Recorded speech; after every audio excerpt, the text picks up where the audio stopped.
Hey guys, welcome back to the channel. Great to be with you. I'm going to be keeping my voice down a little bit in this one because my newborn son Ray is sleeping right over there in the bassinet. I'm home for a 3-day weekend, so I'm going to shoot some videos here at home. It's the Dragon Boat Festival. It's going to be on Monday, so we've got this 3-day weekend here in China, and I'm really enjoying it.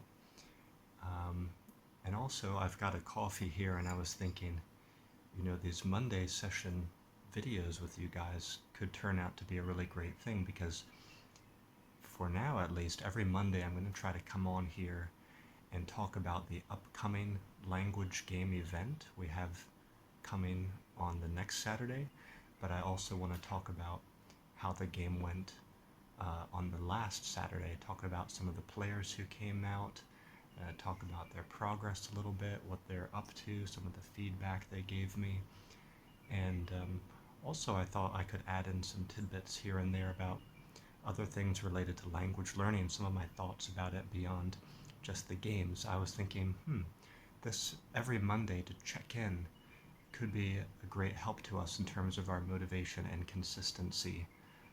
So let me know if you like that idea, leave a comment down below.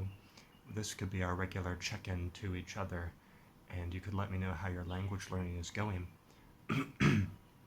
Pour some tea, pour a cup of coffee, and let's enjoy this check-in here today. So I'm going to talk about the upcoming game first, and then at the end of the video I'll summarize the last game, so definitely stick around for that if you're truly interested in one of our hardcore players that's been joining a lot of games. So the next game that's coming on Saturday, the exact date and time will be in the title of this video, but it should be next Saturday at the usual time. It's going to be for Mandarin.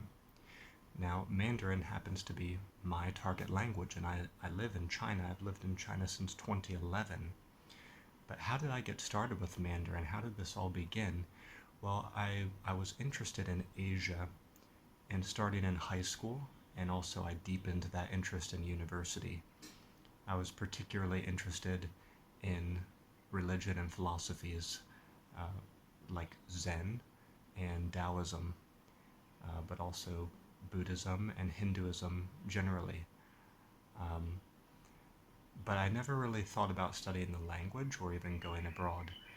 What happened was, in university, I was taking more and more classes about history and religion of Asia and China, and I had a foreign language requirement that I had to do, so I thought, well, why don't I take Mandarin, because that relates to all these other classes I'm interested in. Maybe if I know something about the language, I could take, for example, there were poetry classes that were taught in Mandarin, or primarily in Mandarin, where they sort of analyzed ancient poems and stuff, and I thought, this could be good for me to know more about the language. So I took about 1.5 years of Mandarin, maybe 2 years, I can't remember now.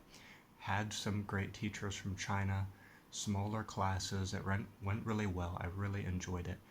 It was like nothing I had ever studied before, with the tones and also the lexicograms. I don't know what's the technical name for the Chinese characters. That was all very different, and I liked it. And it did hook into my interests as I expected. But after that, I decided to go on to grad school, train to become a teacher. I pretty much put language learning aside. I didn't study Mandarin for 2 or maybe 3 years. And then it was after those years that I decided to come to China. So I came to China in 2011. I was kind of like a false beginner. I had to basically start over again. I mean, I knew the language had tones, I knew how to pronounce some of the words, I knew a few basic phrases, but that was it. I couldn't really remember anything else from the time in university.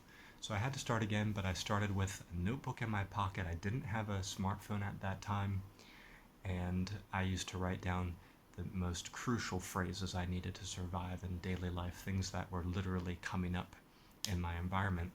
And I think since that time, the environment has been the most important thing for me. Being surrounded by this Chinese environment, being in China, chatting with people, learning from people. I didn't join any classes really. I had a few short stints with tutors, but basically I just picked up the language on my own, learned from friends on the streets, people I socialized with. I got back into using flashcards, the Lightner system. I would watch YouTube videos and, of course, use my games and play my games with people. The very first game I made was to help myself to enrich my Mandarin and use the evenings more productively through gaming to learn. And that turned into me making games that could potentially help anybody, regardless of any target language they were after. And I moved to Guangdong province in 2017. This is the homeworld of Cantonese. So I have dabbled in Cantonese sometimes. I am truly interested in it, but I mainly keep my focus on Mandarin. And these days, the shape that typically takes is reading children's books with my daughter, who's 3.5, playing games, and still socializing with people, learning from everybody that I can. So my way is really fun, really natural, really organic. I'm not the best language learner on earth. I'm not perfect. I'm not fluent. But I keep up with it daily. I enjoy it daily. I don't feel any strain or any stress. It's never been boring. So there's definitely advantages to my way. And I hope that I can help you too. In fact, I want to slide in here a little comment I received just today on YouTube. I put up a short saying everybody can learn a foreign language. And someone replied, I think his name is Jonathan. He said, man, I appreciate this. I tried learning Spanish in high school, and while I did enjoy it, I was a bit of a shit back in the day, so I never really learned much. Okay, so he enjoyed it, but he knew he was just kind of acting up. He wasn't really focused. He was probably not really applying himself, and that's why he didn't really learn much. He says, recently I've been thinking about getting back into the game, and I've been down thinking that it would be virtually impossible without school. Well, nothing could be further from the truth, Jonathan, especially as it relates to me. For me, especially in high school, I didn't really like language learning in the academic way at all. Maybe I was just too immature and too young. I developed an appreciation for the academic style of learning when I got a bit older in university. I think in high school I was still just trying to find my way and make friends and be cool and all that. So I didn't really want to focus on certain classes like a foreign language. But what I've learned since years having left university and left high school years in the past, what I've learned is it's totally possible and even more fun to learn languages in your own ways. You don't have to subscribe to any one way that people says is the right way or the best way, because let's face it, most of us are not going to be like passing high-level exams where they analyze your accent and your grammar. Many of us are not going to become like news broadcasters or interpreters. We don't have to be so perfect, and we don't have to go by the book. Language learning is such a human thing. We can make it more natural, more social, more fun. Why not? For most of us, that's going to be more than good enough. That's going to broaden our horizons, help us to make friends, help us to travel and learn new things, and that is good enough. That is great. So Jonathan, I hope you do get back into it and just learn in the ways you love to get back into the game and rebuild your habits back up. And I hope Jonathan and you guys watching now will subscribe to this channel and follow along with me, because I want to let my consistency rub off on you. On this channel, we don't just talk about language learning, we talk about personal development, sometimes game design. I also share about my life in China.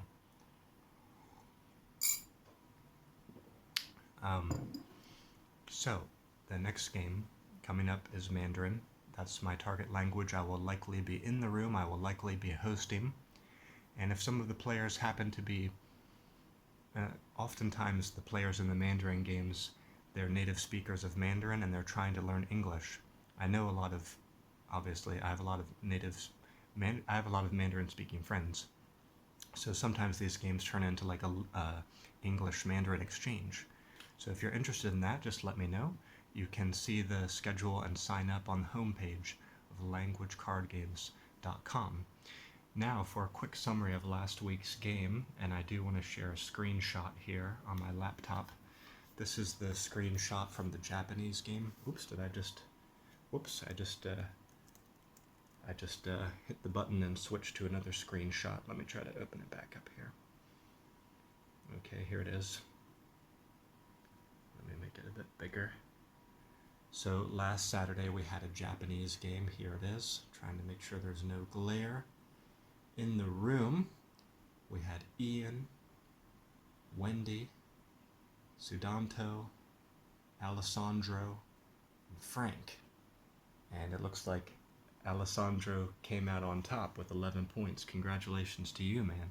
Now, I'd like to talk a little bit about each of these players and what happened. And you might not be learning Japanese, but stick with me because you're going to learn a lot about how this game goes and you're going to learn about some of the players who come out to join other games. You might see them in a different language game. So Ian is one of our top Japanese gamers and hosts.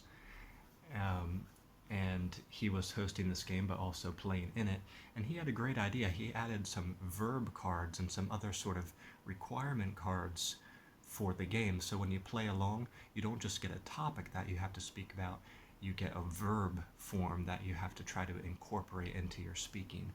And Frank and Alessandro told me after the game that they really liked that idea, so Ian, thank you for innovating. Wendy was in the game. She's currently our front runner in this year, 2024. She's our top language learning gamer in this year. I forget how many games she's come out to already, maybe like 8.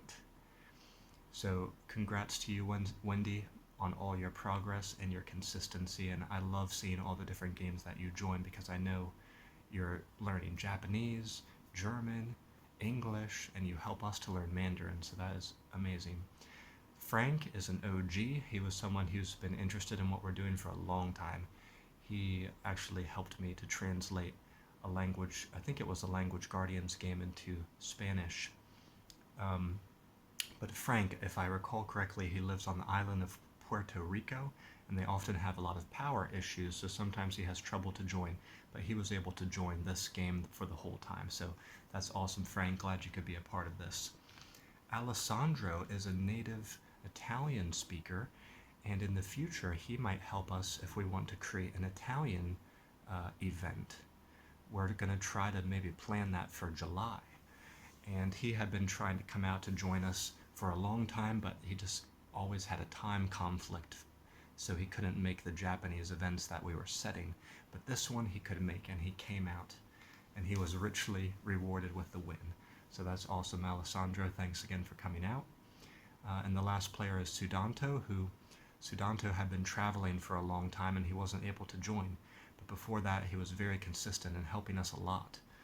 And he's just very studious, very polite, very curious. He's a great guy, and I'm glad he's playing with us again. So he joined the last Japanese game and he joined this one, and I hope he can join the next one too. It's great to develop consistency among our players and let people get to know each other better, because the more regularly you come out, the better the chance you're going to feel the progress and experience the progress. You have to attach yourself to some sort of accountability system. If you have trouble doing that on your own, you definitely should try to come out and join our groups and experience what that's like. Now, we tend to do a different language every Saturday. So if you're only learning, for example, one language like Japanese, maybe you can only come out once a month to see us. But if you happen to be learning 2 or 3, like Mandarin and Spanish, or Japanese and Turkish, I mean, our Turkish group is growing strong recently. In those cases, you could potentially come out 2 Saturdays a month or 3 Saturdays a month. Some of our people do. So people are getting to know each other really, really well. So I hope you enjoyed this video today. You can learn more about this game. There's a playlist for it right here on my YouTube channel. Look for the Heading Into Language Land playlist.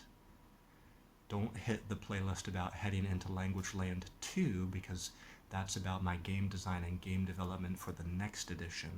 Look for the playlist that just says Heading Into Language Land, and some of the first videos there explain the game, but you can also see a whole lot more about this game.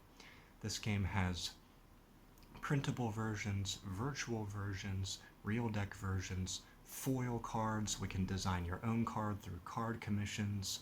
We have study guides, stories. There's a lot going on with this game. You can also go to languagecardgames.com. The upcoming schedule of events will always be there. The sign-up form will be there. It's quick and easy. And the leaderboard will be there. You can see who the top players are in this year. And I've also started to put reviews, screenshots of people's comments after the games. I've been adding those to the homepage of the website so you can see what people are saying. Usually we share our feedback and retweet each other's stuff on Twitter, so you can follow a lot of our players and friends, and me too, there on Twitter. My handle is @LangCardGames. There's other game masters on there, and a lot of our top players are on there. So, feel free to join us on Twitter for an extra boost of consistency and motivation and support. Alright, that's it for this video. Thanks for joining, and I'll see you back here next time. Good luck with your language learning this week. Bye-bye for now.